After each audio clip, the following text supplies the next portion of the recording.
جعفر بن سلیمان کہتے ہیں، میں حضرت مالک بن دینار کے ساتھ ایک دفعہ بصرہ میں جا رہا تھا۔ ایک عالی شان محل پر گزر ہوا جس کی تعمیر جاری تھی، اور ایک نوجوان بیٹھا ہوا معماروں کو ہدایات دے رہا تھا، یہاں سے یہ بنے گا، وہاں سے اس طرح بنے گا۔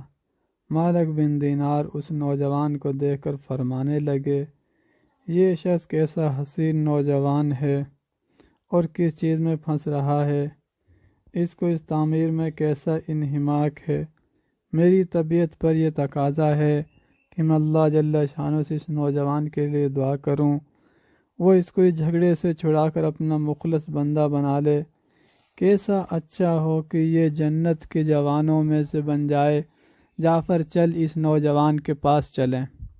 جعفر کہتے ہیں کہ ہم دونوں اس نوجوان کے پاس گئے، اس کو سلام کیا، اس نے سلام کا جواب دیا۔ وہ مالک سے واقف تھا مگر مالک کو پہچانا نہیں۔ تھوڑی سی دیر میں پہچانا تو کھڑا ہو گیا اور کہنے لگا، کیسے تشریف آوری ہوئی؟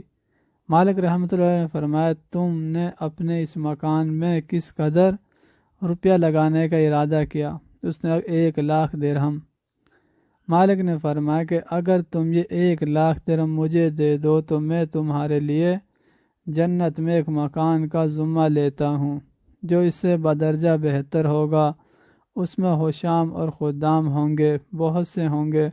اس میں خیمے اور قبے سرخ یاقوت کے ہوں گے جن پر موتی جڑے ہوئے ہوں گے، ان کی مٹی زعفران کی ہوگی۔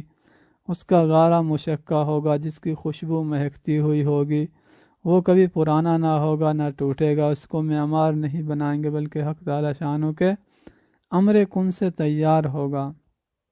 اس نوجوان نے کہا کہ مجھے سوچنے کے لیے آج رات کی مہلت دے دیجیے، کل صبح آپ تشریف لاویں تو میں اس کے متعلق اپنی رائے قائم کروں گا۔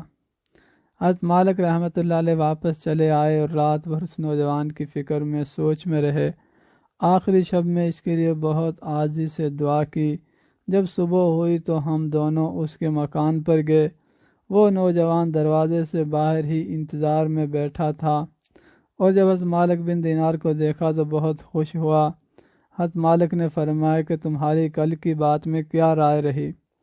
اس نوجوان نے کہا کہ آپ اس چیز کو پورا کریں جس کا کل آپ نے وعدہ فرمایا تھا۔ حضرت مالک نے فرمایا ضرور۔ اس نے درہم کے توڑے سامنے لا کر رکھ دیے، دوات اور قلم لا کر رکھ دیا۔ حضرت مالک نے ایک پرچہ لکھا جس میں بسم اللہ الرحمن الرحیم کے بعد لکھا، یہ اقرار نامہ ہے، مالک بن دینار نے فلاں شخص سے اس کا ذمہ لیا ہے کہ اس کے اس محل کے بدلے میں حق تعالی شانوں کے یہاں اس کو ایک ایسا محل جس کی صفات اوپر بیان کی گئی، جو صفت اس مکان کے اوپر گزری وہ سب لکھنے کے بعد لکھا ملے گا، بلکہ اس سے بھی کہیں زیادہ عمدہ اور بہتر، عمدہ سایوں کے اندر حق تعالی شانوں کے قریب ہوگا۔ یہ پرچہ لکھ کر اس کے حوالے کر دیا اور 1,00,000 درہم اس سے لے کر چلے آئے۔ حضرت جعفر کہتے ہیں کہ شام کو حضرت مالک کے پاس اس میں سے اتنا بھی باقی نہ تھا کہ ایک وقت کے کھانے ہی کا کام چل سکے۔ اس واقعے کو 40 دن بھی نہ گزرے تھے کہ ایک دن حضرت مالک جب صبح کی نماز سے فارغ ہوئے تو مسجد کے محراب میں ایک پرچہ پڑا دیکھا۔ یہ وہی پرچہ تھا جو مالک نے اس نوجوان کو لکھ کر دیا۔ اس کی پشت پر بغیر روشنائی کے لکھا ہوا تھا کہ اللہ جل شانہ کی طرف سے مالک بن دینار کے ذمے کی برات ہے، جس مکان کا تو نے اس نوجوان سے ذمہ لیا تھا وہ ہم نے اس کو پورا دے دیا اور اس سے 70 گنا زیادہ دیا ہے۔ حضرت مالک بن دینار اس پرچے کو پڑھ کر متحیر سے ہوئے، اور اس کے بعد ہم اس نوجوان کے مکان پر گئے تو وہاں مکان پر شاہی کا نشان تھا جو 100 کی علامت کے طور پر لگایا ہوگا، اور رونے کی آوازیں آ رہی تھی۔ ہم نے پوچھا تو معلوم ہوا کہ اس نوجوان کا کل گزشتہ انتقال ہو گیا۔ ہم نے پوچھا اس کا غسل میت کس نے دیا؟ اس کو بلایا گیا۔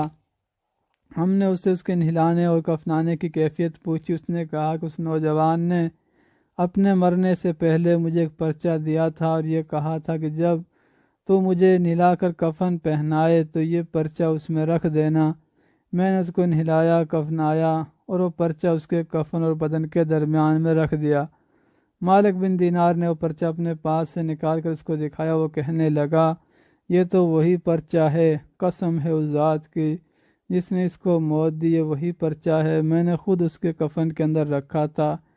یہ منظر دیکھ کر ایک دوسرے نوجوان اٹھا اور کہنے لگا کہ مالک، آپ مجھ سے 2,00,000 درہم لے لیجیے گا اور مجھے بھی یہ پرچہ لکھ دیجیے گا۔ مالک بن دینار نے فرمایا کہ بات دور چلی گئی، یہ تو بن دیکھے کا سودا ہے۔ جعفر بن سلیمان کے